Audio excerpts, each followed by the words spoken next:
food for the sheep. And getting that all settled in. Obviously we're going to need clover for one of the feed bars. Clover silage and probably clover hay, and if I can make all of those over the course of this year, we should be all set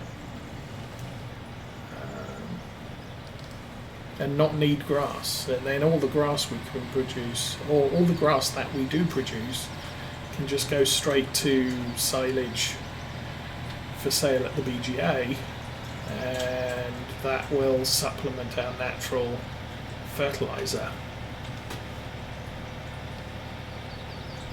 Again, as far as fertilizer usage goes, I have to be careful with nitrogen requirements of the plants.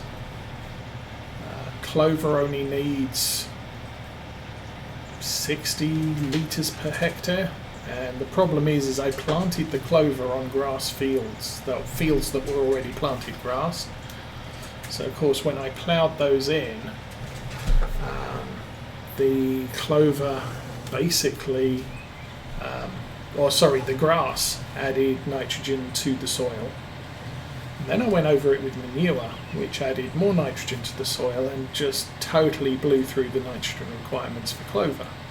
So those fields are over nitrogenated and are not going to be very good producers this year.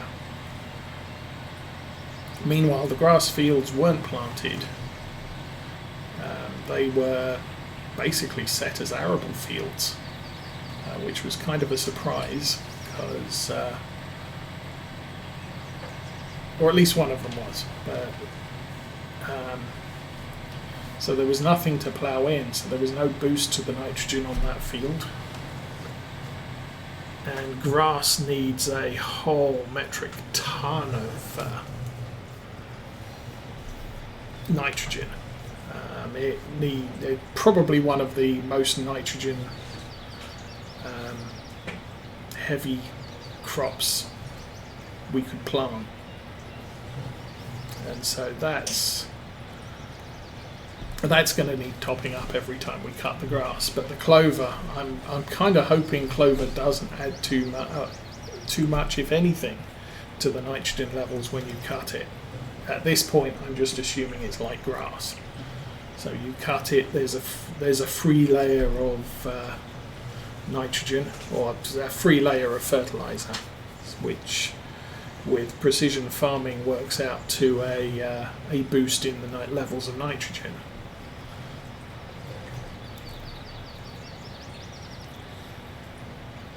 But I won't need to add anything to those fields this year. Grass, obviously, I'm going to need to top up fertilizer every time I cut it, I assume. But then that's also a thing for all of the other crops that we may be playing with. I know sunflowers appears to be another low nitrogen requirement crop, so we're not going to need to be putting much of anything down when we plant sunflowers. Now there may be, post all that. There may be cases where previous crop has too much, or sucks out enough nitrogen that there is going to be a requirement, but to add nitrogen for the sunflowers. But conversely, there may be cases where I can't plant sunflowers because the previous crop didn't reduce the nitrogen level by sufficient amounts. So, for example, as far as I'm aware, corn needs lots of nitrogen and may leave a lot of nitrogen in the soil. So doing something like a corn sunflower alternating is going to end up with bad yield for the sunflower because the corn doesn't leach enough nitrogen out of the soil and the sunflower leaves you too much. But we'll be playing around with all those sorts of things later.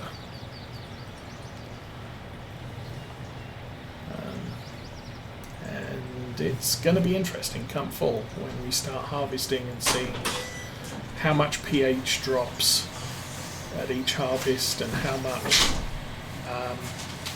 the nitrogen levels drop at each harvest, and then guessing how much the next crop we're planting in the field is going to need.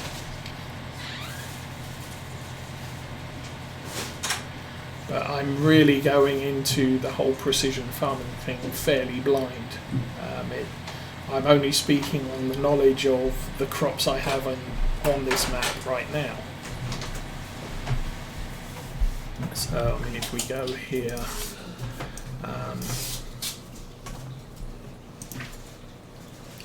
yeah, as I said, I'm not sure. You can't tell from this map. You have to drive to the field, but this is the...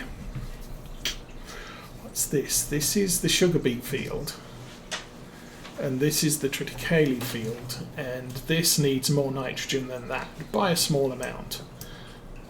This is clover. This is over nitrogenated. The nitrogen levels on this should be down around, orange. Same on here. These are sunflower fields, these two, and way down on nitrogen requirements compared to this is grass, needs lots, this is grass, needs lots, this is potatoes, doesn't need as much as grass. I mean, we look at the potatoes, that's what, 120? At best, the sunflowers need 120, but you've got 180. So that's a really low amount. Now, if I go and harvest this field, and this field here is 200, 180, 160, no, not 160, 140. So, harvesting this field, I have to drop the 200 all the way down to at most 80, or at most 100. So I've got a half the nitrogen level harvesting this field to be able to plant sunflowers in this field. However, this field here, we're looking at what, 120, 140, and not that, 180 there. So I probably wouldn't worry too much about that. But 140, 120, if we're dropping down to needing around 80 or 100, no, yeah, 80 to 100, so that's 120. Yeah. So planting sugar beets and then following that up with sunflowers, that's probably going to work, and we're not going to need very much, if any, fertilizer for the sunflowers. So there's that. I haven't planted any canola, so I don't know how much the canola is going to require. I haven't planted wheat or any of the others, so again, don't know what they require. So the guess is going to be things like wheat and barley and oats are probably going to need approximately the same level of nitrogen as something like triticale because they're related crops. But everything else is going to be complete guesswork. And the only guarantee is when I plant something, if I plant something in a planter which puts the seed down and fertilizes at the same time, I know the fertilizer is going to leave me in the exact state that the seeds require. But it's costly because fertilizer is not a cheap commodity. So if I know ahead of time that this seed needs more nitrogen, that's when I want to be looking at putting down digestate into the field so that I can save on the cost of fertilizer. I'm still going to be planting with fertilizer so that it will leave me in a perfect state so long as I don't over fertilise before I put the seeds in.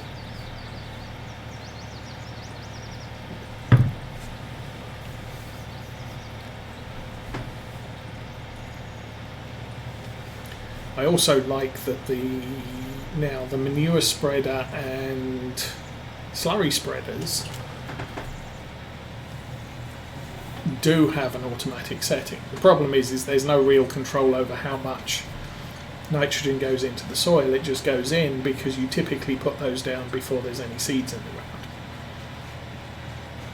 But where you're providing an overlap, you just did that bit and now you're overlapping the bit you already did. The manure spreaders will cut out as well, just like the sprayer and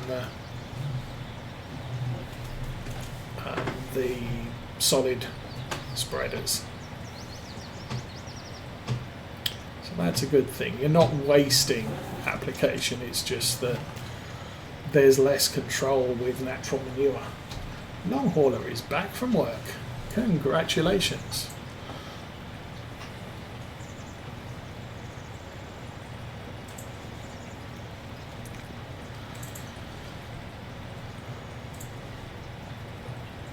But, well, probably won't finish this field up before I have to call it today.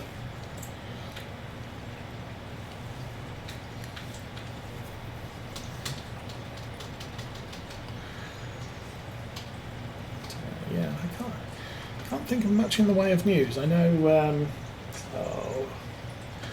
Captain Zank was here early on. Oh no, Long Hauler was here early as well. So we are now legally, officially parents. Our adoption case got moved a few times and ended up on Thursday evening or Thursday afternoon, so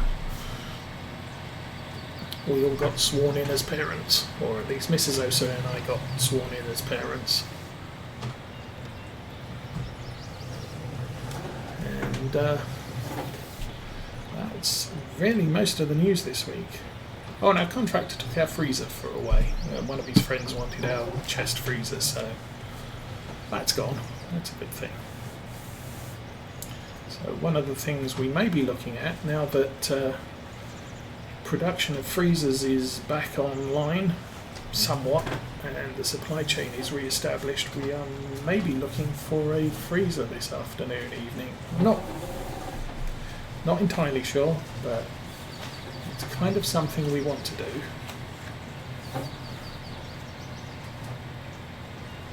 And it's usually a good idea to have one before you need it, as opposed to need one and then have to go and find out that, oh, it'll be 2 weeks before we can deliver it to you.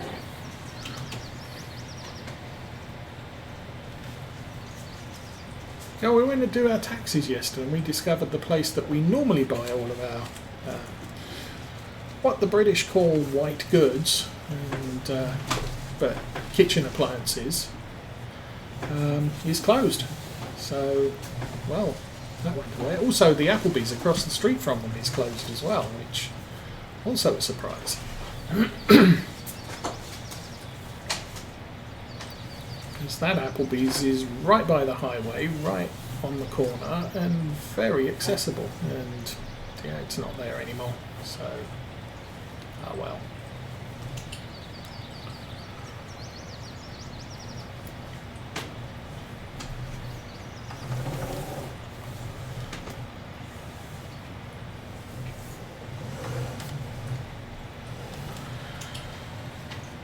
Yeah, we're going to have to find somewhere else to get our white goods from, or kitchen appliances. And of course, the reason the British call them white goods is because back when the first fridges and freezers and stoves and what have you came out, they were white, so hence the name.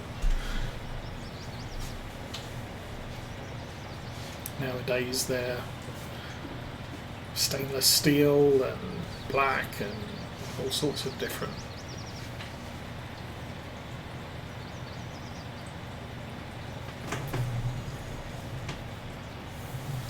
But yeah, back in the day, it was buying kitchen appliances was kind of like buying a Model T. It comes in any colour. Yeah, it comes in any colour you want, so long as it's black. In the case of kitchen appliances, white. So how are we doing here? We are working our way across the field, and that's the wrong screen, that's the wrong screen, that's the right screen. So we're halfway. Yay.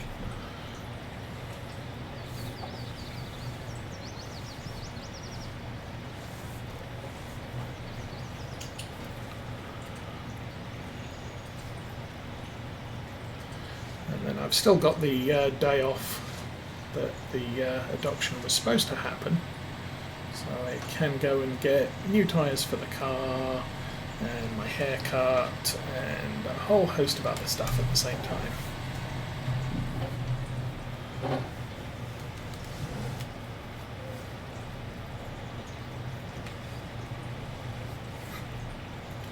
Oh, we also found a snail in our bedroom, which we think came from the fish tank, so not sure how it made its way all the way there, but it's kind of interesting. At least some of the fish tank inhabitants are escaping.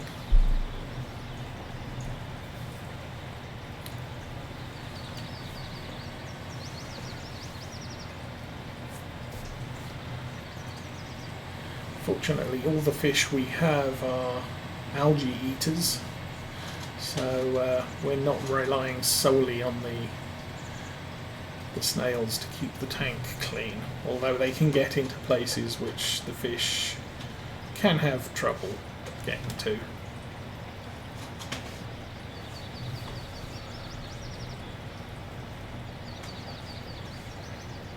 Well, except the baby fish, which can get into places where the big fish can't get into, which is probably good for the baby fish, because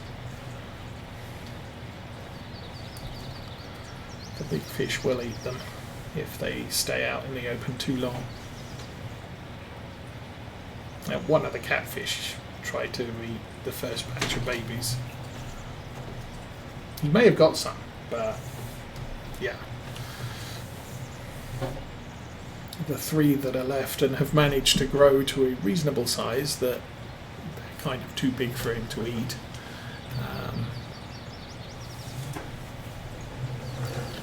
Were obviously the smartish fish, because when we first noticed them, they were sort of darting between the rocks, and had found crevices under the bottom of the rock that they could hide in. So, or also were swimming up against the rear glass between the rocks where the big fish couldn't get to. It's not particularly big fish, it's just that I think I put the rocks a little bit too close to the glass so nothing can get back there, except the snails. But fish tank is working very well now. We seem to have fixed most of the problems with chemical balances and what have you.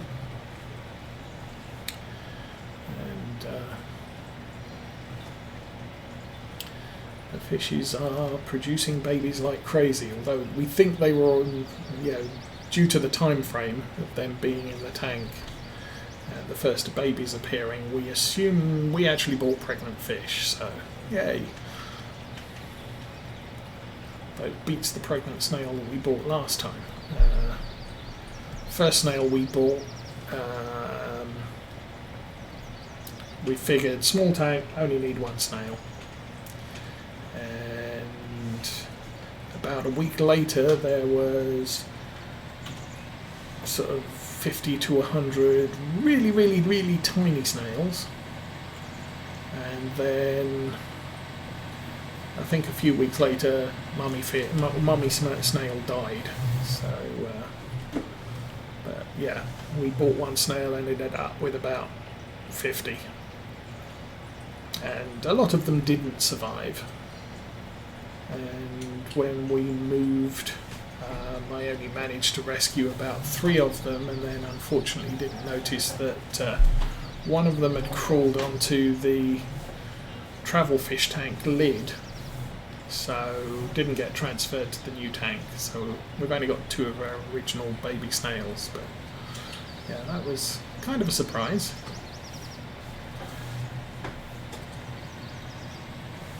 And same with the fish. I mean, I was planning possibly on adding a few more fish to the tank, but at this point we've got so many baby fishies that I'm not sure that I really want to buy any more right now, because we could end up with overpopulation in the tank and all the problems that would entail. So,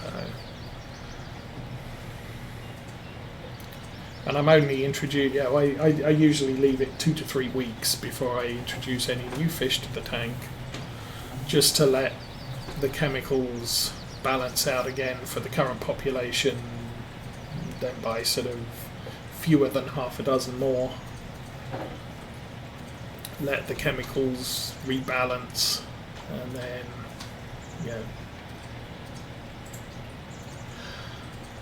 now, well, yeah, probably are, but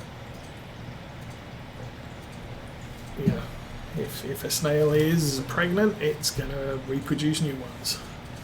The snails we now have are cannot breed, or do not breed in fresh water, so we shouldn't get a large influx of new snails with the batch that we now have. If they keep escaping, we're going to have to top them up every so often. So still reasons to go to the fish shop. Actually, there's always reasons to go to the fish shop. I need to go and buy some filters, because we used the last of our filters this week.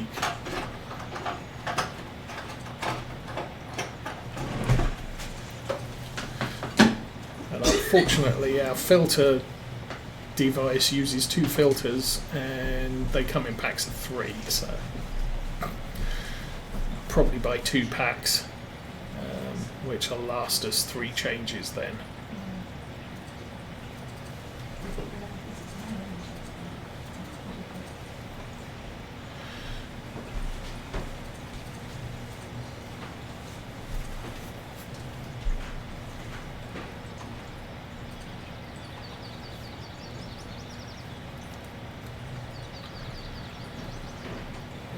So, how am I doing here?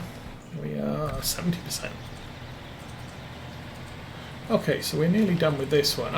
I'm probably going to set us off worker-wise to do the other 2 contracts in this area while I have lunch. And then I have loads and loads of stuff to do.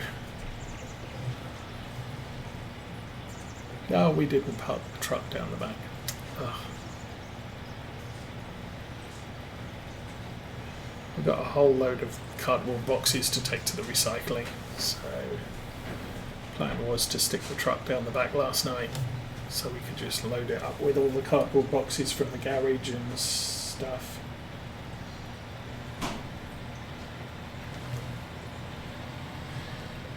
Smart marketing like hot dogs and buns.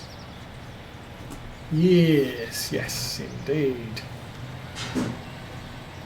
Although these days we tend to buy hot dogs in packs of 8 and the buns come in packs of 8, but I do know what you mean about, there was one point where all the hot dogs came in packs of 10 and all the buns came in packs of 8 or 6. Figure that one out.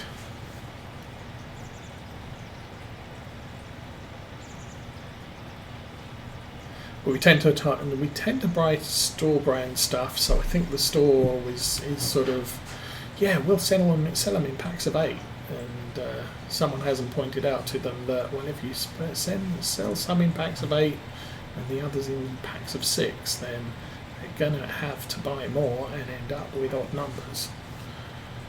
Well.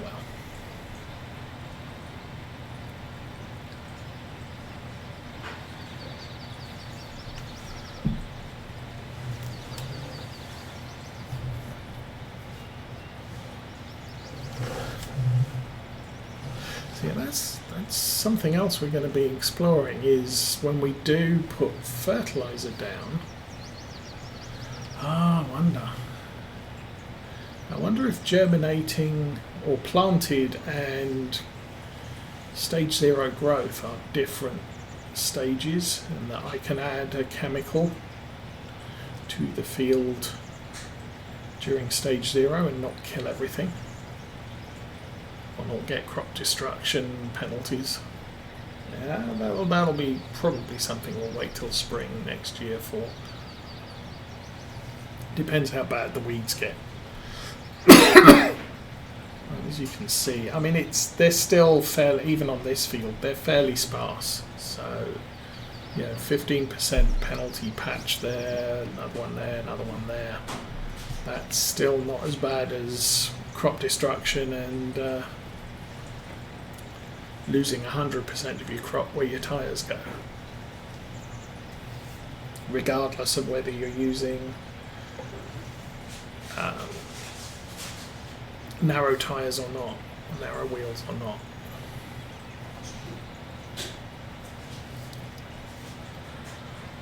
Anyway,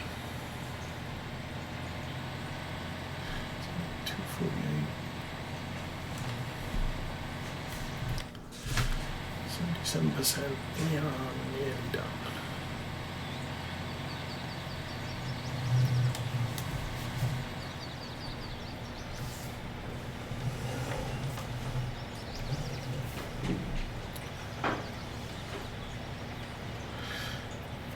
I think, depending on what's going on this week, I may be streaming on Thursday after work, straight after work. I mean, we're talking sort of 5:30 start streaming, around 7 o'clock end streaming. But it depends if there's anything going on at work, and dancing is how I think they're planning. Oh no, there's no dancing this week. It's spring break, so no stream this week on the weekdays. We'll be back next Saturday with more Oakfield Farm. The dancing class is looking to start at 5 o'clock and end at 6 o'clock, and all sorts of other craziness because COVID, whatever. So we'll be playing that one by ear for the coming weeks. But for right now, I think we will watch our little class tractor doing some cultivating. I will say, hope you have a good weekend and a good coming week. Like and subscribe if you're on YouTube, but for right now, I'm out of here. Not that bad. Take care, everybody.